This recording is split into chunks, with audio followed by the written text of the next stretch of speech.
ফামান ইয়ামাল মিসকালা যাররাতিন খায়রান ইয়ারা। তুমি দুনিয়ার জমিনে বিন্দু থেকে বিন্দু পরিমাণ ভালো কাজ করবা, এটা তুমি কাল কিয়ামতের ময়দানে দেখবা। ওমান ইয়ামাল মিসকালা যাররাতিন শাররান ইয়ারা। মানুষ তুমি দুনিয়ার জমিনে বিন্দু থেকে বিন্দু পরিমাণ তুমি খারাপ কাজ করবা, জাররা থেকে জাররা পরিমাণ তুমি খারাপ কাজ করবা, কাল কিয়ামতের ময়দানে ওই খারাপ কাজটাই আল্লাহ রাব্বুল আলামিনের দরবারে নিয়ে আমাদের হাজিরা দিতে হবে।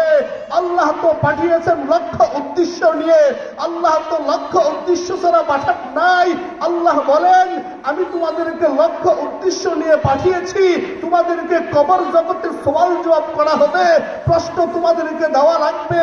যখন দুইজন ফেরেশতা মুনকার নাকির আয়েশা প্রত্যেকটা ইবনে আদমকে প্রশ্ন করা হবে, যখন জবাব দিতে পারো তাহলে ফেরেশতাদের ব্যবহারটা অনেকই ভালো হবে।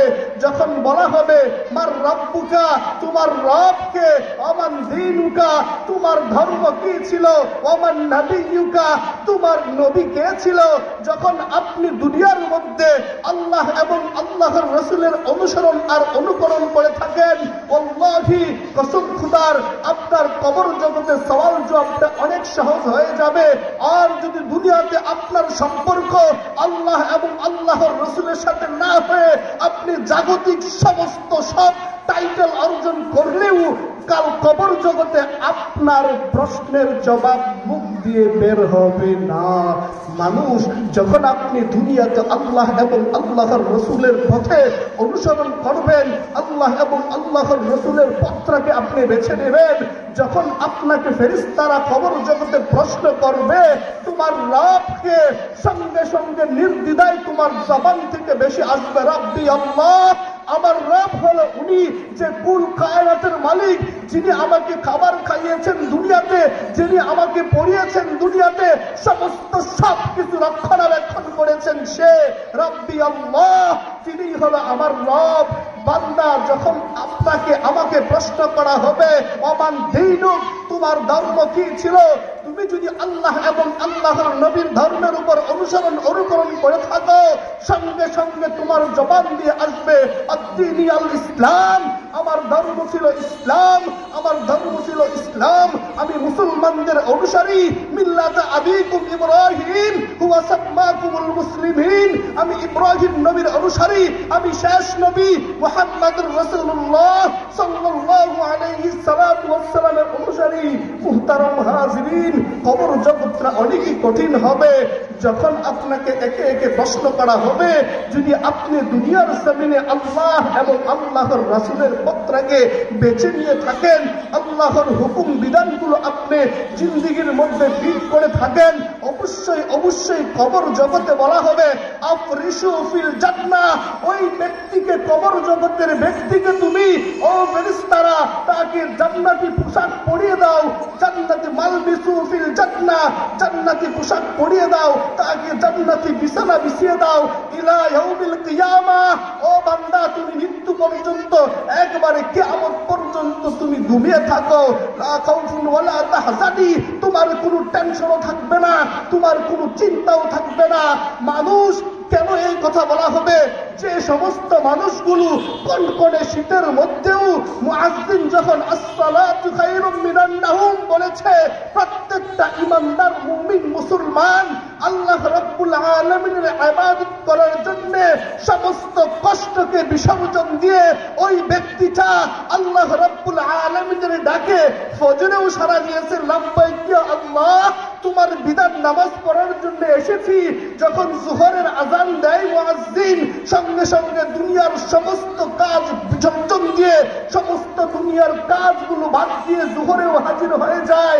মানুষ, তুমি অনেক কষ্ট করে দুনিয়াতে আমাকে অনুসরণ করে আসছো, তোমাকে কবর জগতে কষ্ট দেওয়া হবে না, তুমি ঘুমাও, তুমি ঘুমাও, কিয়ামত পর্যন্ত তুমি শান্তির ঘুম ঘুমাতে থাকো। আর যদি আমরা দুনিয়াতে আল্লাহ রাব্বুল আলামিনের হুকুম না মেনে থাকি, কাল কিয়ামতের ময়দানে আমাদের অবস্থাটা অনেকই কঠিন হবে, অনেকই ভয়াবহ হবে। যখন প্রশ্ন করবে হা হা লা আদরি, আমি তো কিছুই জানি না, আমার রব কে ছিল, আমার ধর্ম কি ছিল, আমার নবী কে ছিল, কিছুই জানি না, তখন সেইটা বান্দার কবরের মধ্যে জাকাত জাহান্নামের আযাব শুরু হতে যাবে। মানুষ বোঝানোর উদ্দেশ্য ছিল এটাই, আমাদের ঈমান এবং আমল ঠিক করে যদি আমরা যেতে পারি তাহলে আমরা ফাউজান আযীমা, চূড়ান্ত সফলতা কামিয়াব হব। আর যদি আমরা দুনিয়াতে আল্লাহ এবং আল্লাহর রাসূলের হুকুম আমরা না মানি তাহলে অবশ্যই অবশ্যই ইন্না আযাবি লাশাদীদ, আল্লাহর আযাব, আল্লাহর পাকড়াও অনেক কঠিন হবে। মানুষ আল্লাহ রাব্বুল আলামিন তো আরো বলেন, কাল কিয়ামতের ময়দানে যখন উঠবে যারা দুনিয়ার জমিনে থেকে জুলুম করেছিল, অন্যায় করেছিল, অপরাধ করেছিল, মদ্যপান করেছিল, সকল সুদ ঘুষের কারবারে লিপ্ত ছিল, ওই সমস্ত পাপিষ্ঠরা কাল কিয়ামতের ময়দানে কাফের মুশরিক বেঈমানরা, মূর্তি পূজারীরা, অগ্নি পূজারীরা কাল কিয়ামতের ময়দানে আফসোস করবে আর বলবে, ওয়ালাউ তারা ইযিল মুজরিমুনা নাকিসু রুউসিহিম ইনদা রাব্বিহিম রাব্বানা আবসারনা ওয়া সামি'না ফারজি'না না'মাল সালিহান ইন্না মুকিনুন। তারা কান্নাকাটি করবে আর পাপিষ্ঠরা বলবে, ওগো আল্লাহ, আপনার কিয়ামতের বিভীষিকাময় অবস্থা আমাদের বুঝা হয়ে গিয়েছে, আমাদের শোনা হয়ে গিয়েছে। ফারজি'না না'মাল সালিহান ইন্না মুকিনুন। ও মালিক, ও দয়াময় মেহেরবান খোদা, আপনি আমাদেরকে দুনিয়াতে আবার পাঠিয়ে দেন, দুনিয়াতে আবার পাঠিয়ে দেন। আমরা আমল নামা ভালো করে আসব, আমরা ঠিকঠাক আপনার হুকুম মেনে আসব। মুসলমান মানুষ পশ্চিম কালেও ওই আখিরাতে আমাদেরকে সুযোগ দেওয়া হবে না। মানুষ আমরা মনে করতেছি আল্লাহ আমাদেরকে দুনিয়াতে এমনি এমনি পাঠাইছেন। না না, কাল কিয়ামতের ময়দানে আমাদের হিসাব নিকাশ কঠিন হবে। আল্লাহ রাব্বুল আলামিন বলেন, ওয়া কুল্লা ইনসানিন আলজামনাহু তায়রাহু ফি উনুকিহি ওয়া নুখরিজু লাহু ইয়াওমাল কিয়ামাতি কিতাবান ইয়ালকাহু মানশুরা ইকরা কিতাবাকা কাফা বিনাফসিকাল ইয়াওমা আলাইকা হাসিবা। মানুষ যখন কাল কিয়ামতের ময়দানে উঠবে, আল্লাহ বলেন, ওয়া কুল্লা ইনসান, প্রত্যেক মানুষের আলজামনাহু তায়রাহু, তার গায়ের মধ্যে একটা পাখি রাখার যন্ত্র আমি করে রেখেছি।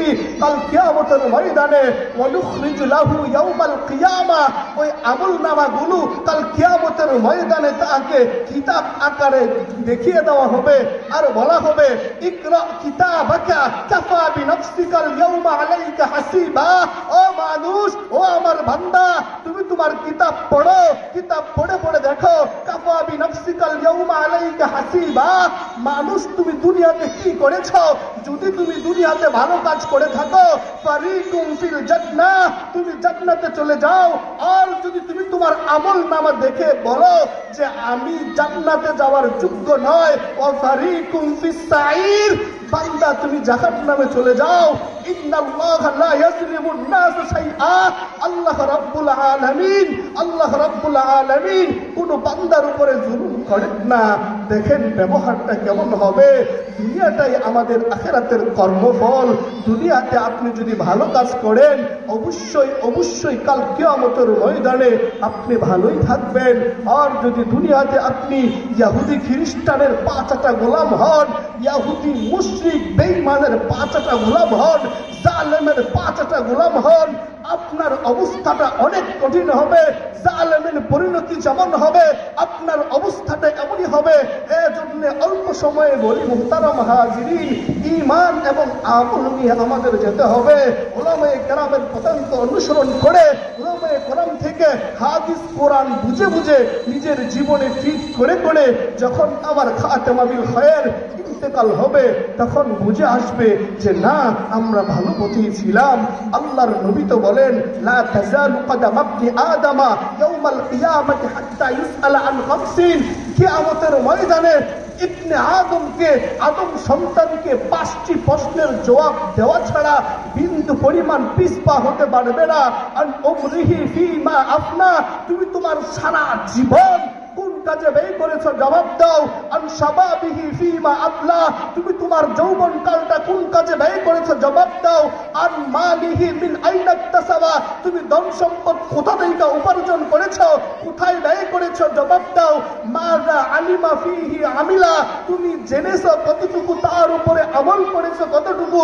বান্দা তুমি যদি ওই রকম জবাব দিতে পারো তাহলে বলা হবে ফারিকুম ফিল জান্নাহ, তুমি জান্নাতে চলে যাও, তোমাকে লা কিতাবা ওয়ালা হিসাবা, তোমাকে আর কোনো হিসাব কিতাব নেওয়া হবে না।